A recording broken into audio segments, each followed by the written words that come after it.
जिसाय अध्याय 55।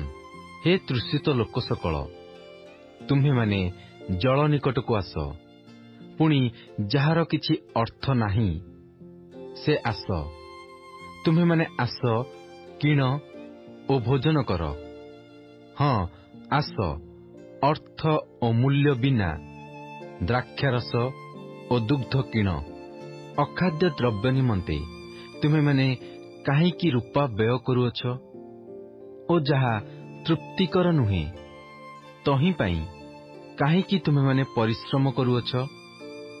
मनोजोग करी आंभर कथा शुण ओ उत्तम द्रव्य भोजन कर, ओ पुष्टिकर द्रव्य तुम्ह मानकर प्राण को संतुष्ट हेबाकु दियो। कर्ण डेर ओ आंभ निकट को आस, शुण तहिरे तुम्ह मानकर प्राण बंचिब। पुणी आंभे तुम्ह मानक सहित एक नित्य स्थायी नियम अर्थात दाऊदଙ୍କ प्रति निश्चित दया स्थिर करिबा। देख, आंभे ताहांकु गोष्ठी वर्गर साक्षी रूपे, गोष्ठी वर्गर अग्रणी ओ आज्ञादाता रूपे नियुक्त करिएछु। देख, जो गोष्ठी की तुम्हे जानु नाह ताहाकु तुम्हे आह्वान करिब, ओ जो गोष्ठी तुम्हकु जानिला नहीं से तुम्ह निकटकु दौड़िब। सदाप्रभु तुम्ह परमेश्वरंकर ओ इस्राएल धर्मस्वरूपंक सकाशु यह घटिब, कारण से तुम्हंकु गौरवान्वित करियछंती।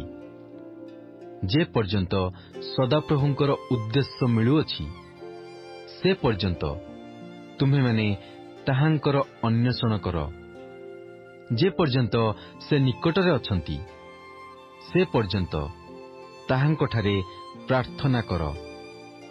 दुष्ट आपणार पथ और अधार्मिक आपणा संकल्प परित्याग करू।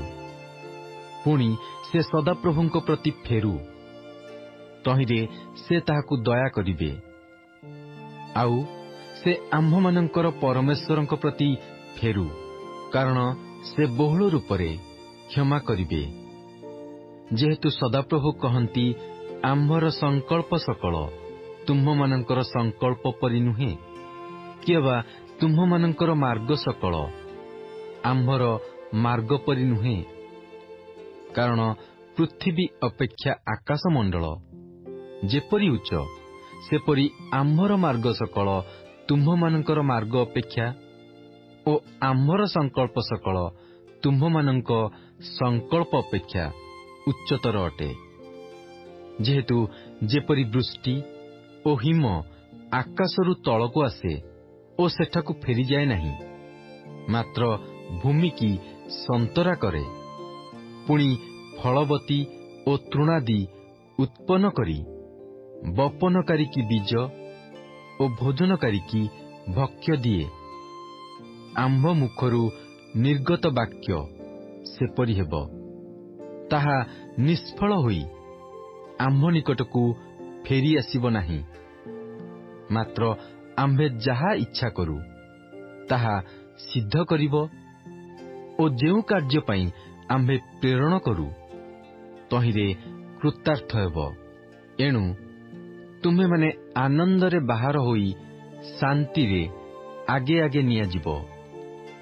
पर्वत ओ उपपर्वतगण तुम्ह मानंक सम्मुखरे उच्चै स्वररे गान करिबे, ओ क्षेत्रस्थ वृक्ष सकल करताली देबे। कंटक वृक्ष बदलरे देवदारू ओ कानकोली कंटा बदलरे मेहेंदी वृक्ष उत्पन्न हेब। पुणी ताहा सदाप्रभुंकर कीर्ति स्वरूप ओ अक्षय नित्यस्थायी चिन्ह स्वरूप हेब।